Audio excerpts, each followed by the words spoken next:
Dalam video kali ini, kita akan review game-game EPL yang telah berjalan. Assalamualaikum dan selamat datang ke Palawala Studio. So, hari ni kita akan review beberapa game EPL yang telah berjalan. Baru je nak review game, malam ni ada game lagi. So, minggu ni EPL memang padat lah. Tak tahu kan dia buat macam ni sebab tak ada UCL lah kot. Dan aku akan sembang sikit lah pasal CR ke Anas. Aku bukan tak mau sembang mat, tapi sekejap ada lah yang kata kan tak CR tak makan. Tu malah tu.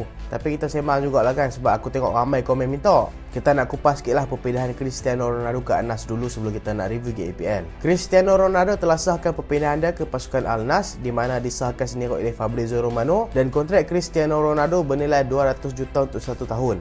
Bukan sepanjang karier dia dekat situ, tapi setahun 200 juta. 200 juta tu bukan 200 juta Malaysia. 200 juta Malaysia boleh kira juga. So memang tinggi lah. Dan bila CR pindah ke Al-Nassr, macam-macam pendapat telah terjadi, dan ini pendapat aku. Ramai mengatakan CR pergi sana sebab duit, ramai yang kata CR pergi sana sebab nak challenge baru, ramai yang kata Liga Arab Saudi ni lagi bagus daripada Liga Perancis. Tu aku tak tahu lah otak masuk ayak ke apa kan. Lepas tu adalah kata CR desperate nak main dekat Champions League sampai tak kenal UCL ke ACL. Tu kita nak tengok macam mana. Ni pendapat aku. Bagi aku CR dah telah usaha sehabis baik untuk dapatkan kelab baru. Sebab kalau hangpa nak tahu, hubungan lah ni dia dengan Josh Mendes kurang baik sikit sebab Josh Mendes gagal dapatkan kelab top baru untuk dia. First lah kita kata kalau CR nak pindah Al-Nassr sebab duit kan. Kalau dia nak pergi sebab duit, hari tu lepas tinggal kat MU tu, sat je dia terima terus. Sebab tawaran Al-Nassr tu dah lama dah. Lepas ni baru dia terima. Dia terima pun disebabkan desperate untuk dapatkan kelab baru. Dan betul ke kelab top Eropah tak mau kat dia? Boleh jadi juga. Sebab kita tak pernah dengar rumor pun Bayern ke, Chelsea ke, Liverpool ke, Barcelona ke, Real Madrid ke nakkan dia. Mungkin disebabkan faktor umur, tapi bagi aku main reason kelab-kelab besar ni tak mau dapatkan CR adalah disebabkan interview lah bersama Piers Morgan. Sebab kalau hang sebagai owner pasukan bola sepak pun, bila hang tengok player bola sepak tu dia cerita buruk pasal owner dia, tak kira lah owner dia buruk ke owner dia baik ke, tapi bila dia buka pekong owner dia dekat situ, so hang sebagai owner kelab dekat situ, hang rasa macam wish, kalau kau ambil dia nanti, kalau ada apa-apa dia tak puas hati, dia cerita juga kat interview, dia rosakkan reputasi aku. Itulah kemungkinan besar aku rasa sebabnya ramai tak mau dapatkan CR. Walaupun CR ni bukanlah finish sangat, dia still ada benda yang dia boleh deliver. Tapi mungkin faktor interview tu membuatkan CR ni tak boleh terima oleh kelab-kelab top dekat Eropah. Semua kelab dah ada plan sendiri dah, dan kemungkinan besar bila CR masuk, plan mereka akan terganggu. Dan ada rumor kata nak pergi Bayern, tiba-tiba Bayern kata tak mau. Pergi Chelsea, tiba-tiba Chelsea tak buat gerakan. Nak kata pergi Real, dia pergi training dekat Real, Perez pun tak approach dia untuk dapatkan dia. Dan mungkin aku rasa usaha CR untuk training kat situ adalah usaha terakhir dia untuk berpindah ke Real Madrid lah.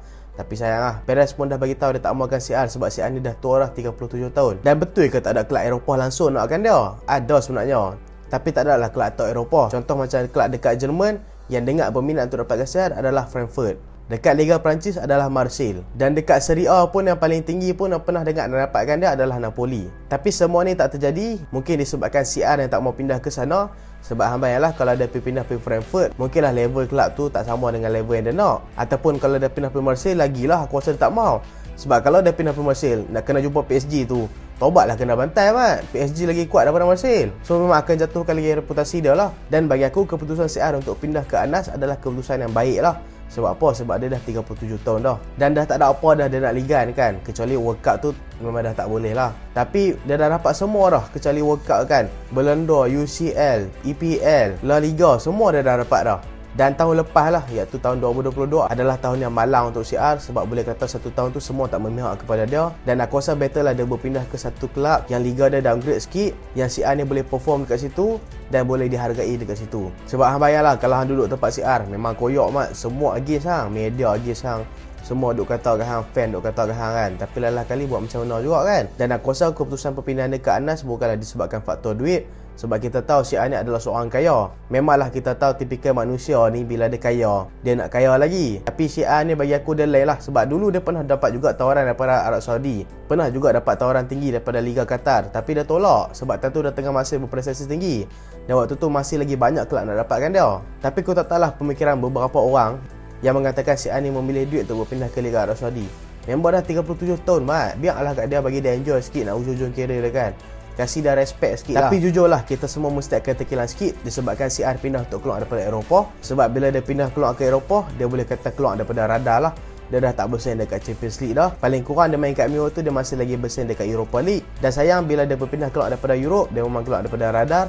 Walaupun nama ada Cristiano Ronaldo, tapi still lah dia dah tak boleh tambah rekod dia dekat UCL, dia dah tak boleh tambah rekod dia dekat Europe. Tapi aku rasa benda tu baik untuk dia. Sebab apa? Sebab mungkin dia akan lebih dihargai dekat sana. Sebab media-media ni akan sentiasa mengikuti CR lah. Sebab CR ni cerita pasal CR, kata CR makan nasi pun view tinggi.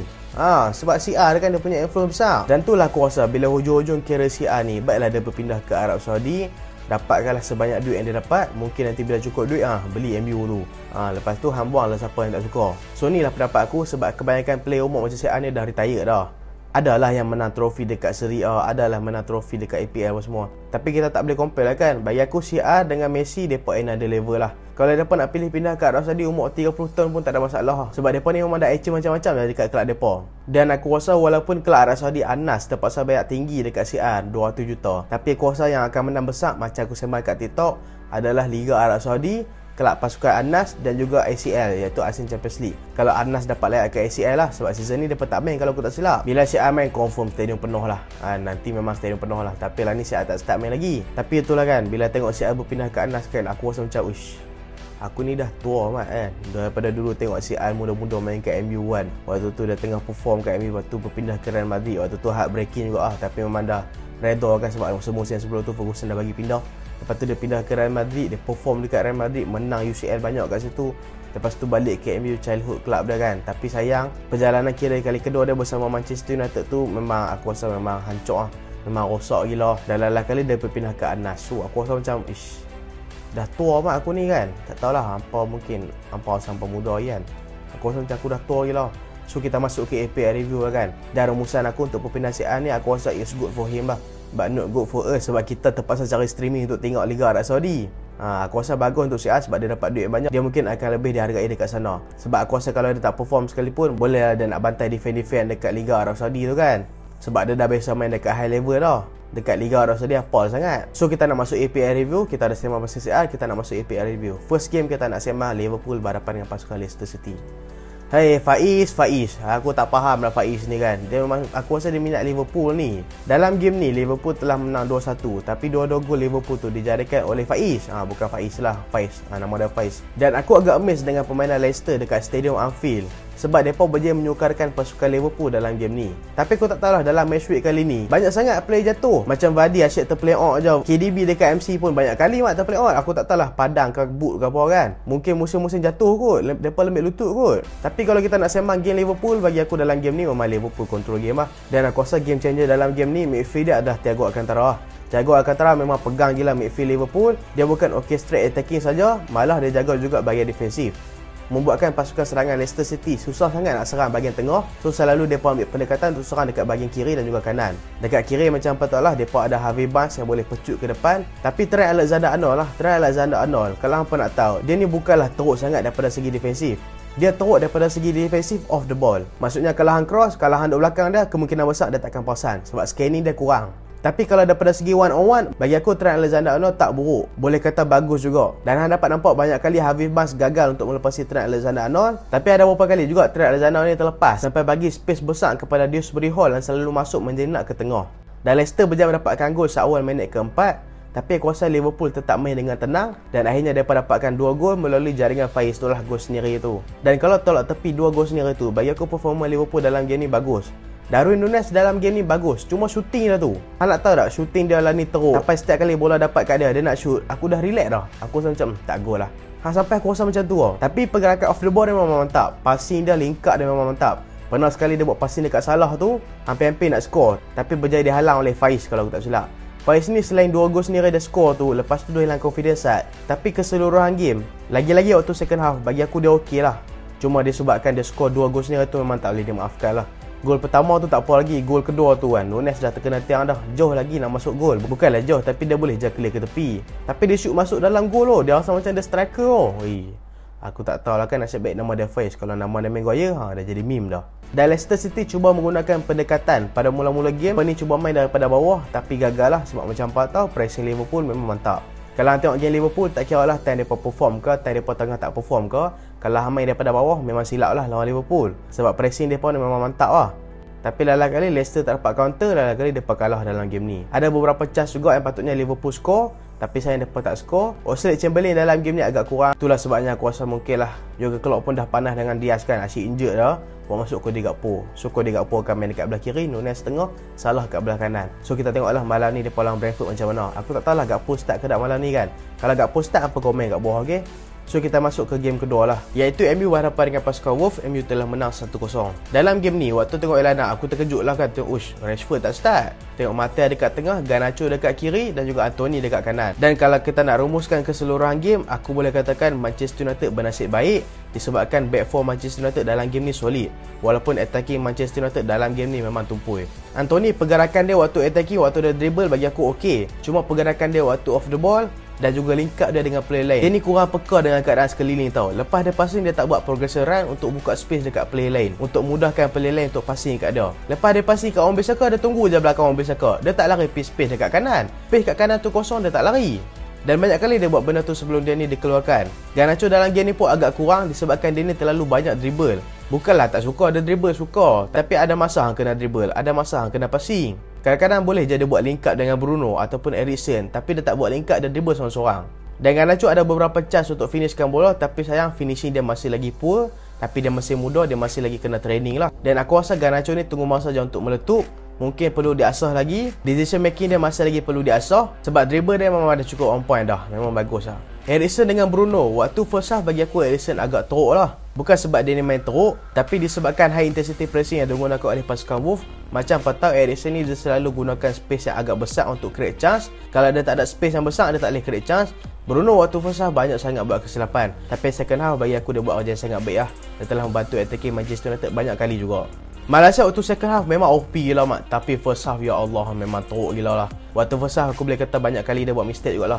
Tapi second half performance dia memang aku terlupa langsung performance dia waktu first half. Memang mantap mat. Waktu Adama Traore dimasukkan tu, aku rasa macam aduh mat, Malaysia nak kena jaga dia.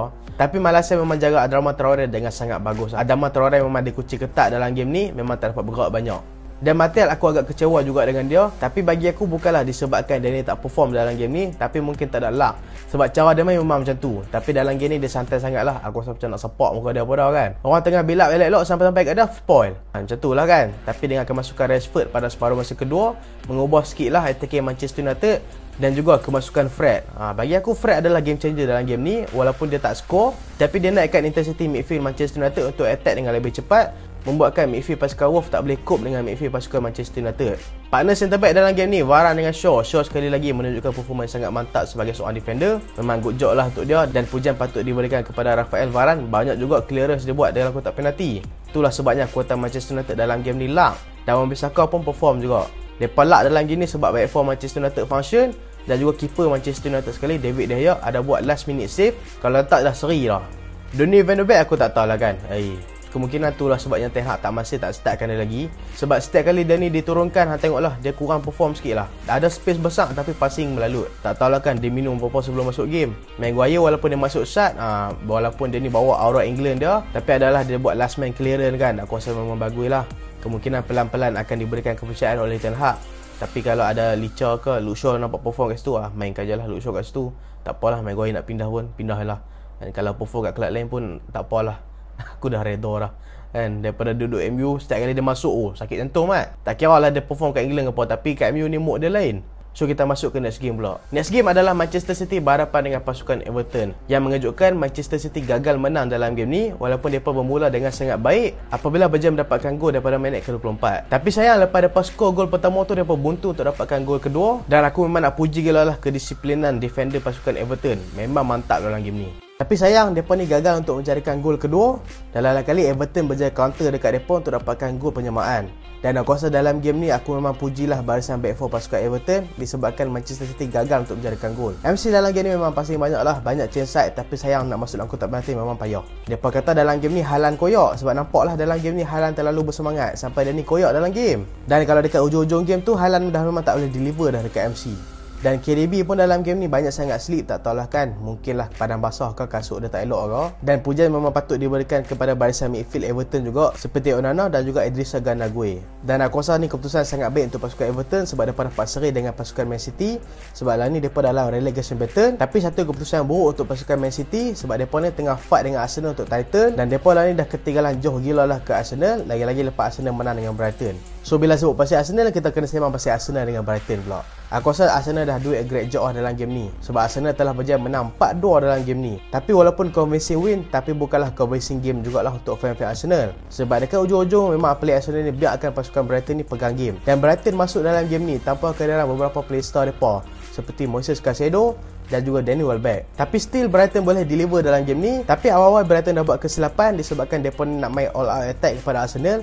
Sebab macam apa tahu defensive midfielder pasukan Arsenal memang sangat mantap, dan Arsenal punya counter pressing pun memang sangat bagus. Maksudnya bila mereka kehilangan bola, mereka ni cepat nak rampas balik bola tu. Bagi aku Arsenal dalam musim ni memang cukup paduah daripada segi counter pressing. So seawal minit kedua Arsenal berjaya merampas bola daripada cubaan counter attack pasukan Brighton dan dapatkan gol seawal minit kedua oleh Bukayo Saka. Dan dalam game ni aku nak bagi pujian dekat Martin Odegaard lah. Bagi aku ni pendapat aku, kalau Saliba tak ada, Arsenal tak ada masalah. Kalau Nketiah tak ada pun, Arsenal tak ada masalah. Saka tak ada pun, sekalipun Saka tak ada masalah. Mungkin akan ada masalah tapi tak terlalu besar untuk Arsenal, kecuali kalau Odegaard injured. Odegaard injured, aku rasa Fabio Vieira tak boleh ganti tempat dia. Mungkin boleh ganti tapi tak boleh konsisten macam Odegaard. Sebab Odegaard ni punya vision memang mantap lah. Sebab kalau hang tengok kan, kehebatan Odegaard ni, sampai back four pasukan lawan balik nak jaga Odegaard ni, sampai buka space yang besar kepada Martinelli, kepada Nketiah dan juga kepada Saka. So itulah membuatkan 3 player serangan ni mereka mudah untuk skor gol. Dan Odegaard pun ada skor juga dalam game ni.